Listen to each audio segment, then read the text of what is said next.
people like us might run amok among them, stimulating them to have ideas that this sucks. I don't like this. This isn't fair. This isn't reasonable. Or to use the American idiom, not democratic. Whatever. Suppose capitalists have long ago figured that out. They understand it only too well. Because the system that yanks you away from the fruits of your own labor is almost guaranteed to produce malcontents. People who don't like that, who blame their problems on this situation, who get angry, who feel, heaven help us, ripped off on the job. So capitalists know that in order for the system to work smoothly, to survive, for capitalists to continue to get surplus, it is important that what I just said about the trauma of being ripped away from the fruits of your own labor not be experienced that way by people. That in fact the workers have to be trained, taught, indoctrinated, influenced, whatever words you like, to see the world differently. To see the world instead as, the employer, he has risked his capital, and so he should have what we produce. Or, the employer is smarter than we are. He sees the big picture. Whatever. But to disseminate those ideas, that very particular way of understanding your labor experience, you have to develop institutions to do that. You have to develop training courses, schools, lectures, media that develop the idea of the reasonableness, the logicalness, the very common sense of it all that has to be developed. And so a portion of the surplus in all exploitative class structures has always been devoted to making sure that the exploited people, what again? The people who produce a surplus but don't get it themselves. Remember, that's what exploitation was. It's important that they not see it that way. For example, my profession, the economics profession, from its birth to now, has had, in my own opinion, as its major function, nothing at all to do with analyzing how economies work. Economics is very poor at that, but it doesn't care that it's poor at that. That's not its function. Its function is instead to make the economy, capitalism, look reasonable, appropriate, efficient, stable, a really good thing we should all be grateful for. And so, in economics, we teach that capitalism is a paragon of efficiency. Here's how it works. If you're inefficient, you go out of business and you're replaced by, isn't that good, children? And you're given a list of nice things that capitalism does. And you're carefully kept away from awful things that capitalism does. That's what economics does. It's a rationalization. It's our job to teach that capitalism is the necessary, logical, best thing that human beings have yet achieved. We live in the best of all possible worlds. As a French theorist once wrote many years ago, economics is an immense exercise in rationalization. It is so bad at explaining how economy works that we had to develop in America a completely separate second economics department in every university which actually studies how the economy works. Because economics is too busy apologizing. You all know what that other institution is? It's called a business school. Ask yourself, why do we have an economics department which studies the economy and a business department which studies business, when most of what the economy is business? What is going on here? This is called duplication of effort. You know how I know that? Because right now, as all American universities are in a terrible financial crush, one of the things being done in every campus I know of is weighty conversations in which the deans are deciding whether we can't achieve some economies by, you guessed it, merging the economics and the business department, because they can't figure out why the hell do we have everything twice? Well, there's a good reason. Deans don't understand hardly anything. That's why they're deans. Special skill. So they don't get it. But I can explain it to you, because they have completely different functions. We economists, that's what I am a professor, we are cheerleaders. Our job is to jump up and down, shake various parts of our body to enhance the entertainment value of capitalism. Understanding how it works, our business colleagues, that's their job. We look down on them because they're not very theoretical. They look down on us because we have our heads in the clouds. And so we snipe at each other, and that's how it works. Okay? So modern economics is a completely different enterprise. But it has one very useful thing. Right? In modern economics, there is no surplus. Neoclassical economics, the dominant paradigm, let me say that again in case you didn't get it.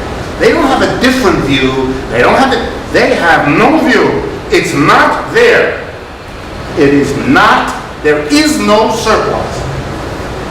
If you get, and I'm going to pick somebody because I want to provoke you a little bit. If I had Paul Krugman sitting right here, and he had been listening to me, he would have been beside himself, apoplectic, and he would jump up and say, there is no such thing! And he would get very angry. He's a short, I don't know if you've ever seen him, he's a short, ugly little man, and so it'll be funny to kind of watch him. Well, on TV, you know, you shoot the angle so you don't know that he's short, you don't know that he's right. But he would be very upset. He hates all this. He hates Marxism, and he hates the surplus. And his profession, my profession, has nothing to do with it. So you're learning here a whole different way of seeing. So the corporation gets the surplus, and then the corporation has to distribute it. So corporations distribute money to secure an ideology in the working class that's consistent and conducive to this system being reproduced. That's what they do. And the way they do it in the United States is two ways. Either the corporation gives a portion of the surplus to a university to conduct the proper education. So a large corporation will give money to Harvard or Yale or Princeton or the University of Texas or whatever. The second way, and it's the first thing up here, is that the corporation pays taxes. It gives money to the government, and it says to the government, here's a cut of the surplus. Now I want you to train in the elementary school, in the junior high school, I want you to get the young people ready for a productive life in society. Translation: make them amenable to the role we have ready for them. Producers of surplus. Of course, don't put it like that, because it doesn't sound good. Put that civics shit all over it. It goes down better. Okay? Every appropriator, slave master, feudal lord, had a state apparatus.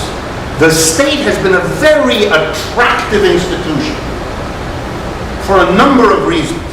First, the capitalist, by giving the money to the state and having the state do it, can put a veneer on the operation.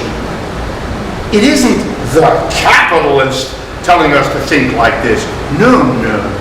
It's an institution that represents all of us. It's the state. It's our state. It is the state of all of us that is teaching us. It all sounds reasonable. And it is reasonable. But the government is very concerned about how its tax monies are spent. Taxes, government. What else does the corporation get by giving a portion of the surplus to the government? It gets a lot of other conditions met. Let me give you some examples. In capitalism as in other systems. A typical capitalist enterprise has a relatively small number of directors, 10 to 20, and a relatively much larger set of workers, hundreds, thousands, tens of thousands. Well, this right away creates an unnerving situation. The workers are more numerous. They are probably larger physically. They are certainly less couth. They are uncouth. I don't know what couth means, but it's a word we use in English.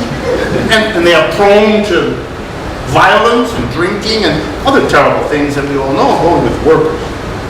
And so any self-respecting director realizes that at any moment these uncontrollable brutes may get it into their head to say, gee, there's a lot of us and a relatively small number of those people in suits up there in the 18th floor.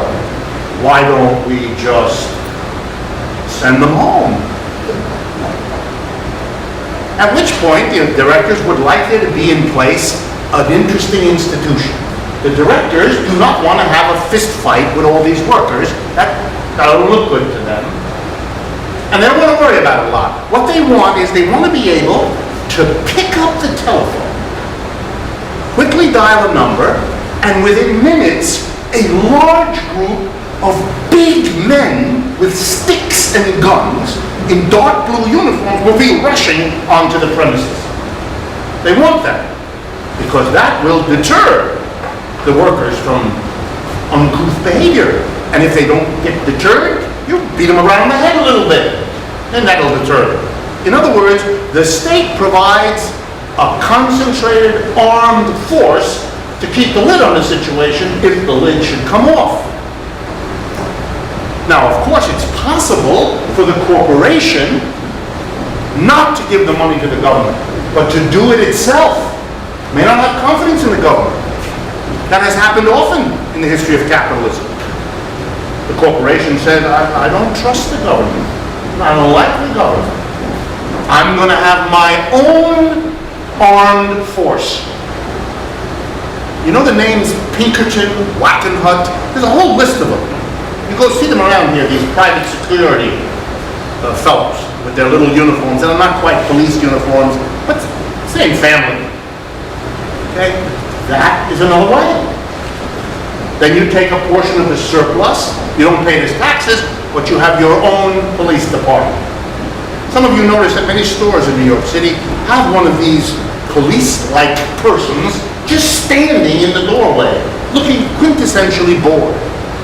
His job is to dissuade you from what you obviously are not dissuaded from, since statistics show that Americans are sticky-fingered beyond all words. Wayne Reed loses a third of his potential profit every year, but people just... But it pays them to have that fellow there. By the way, what did a feudal lord do? Same decision. A feudal lord either gave a gift to the bigger lord to have an army to save him, or kept his own armed retainers. Some of you have seen those medieval movies where you see the knights in armor jousting. Yeah, they had a function, those knights. They hung around the stable, shoveling horse shit and practicing running around on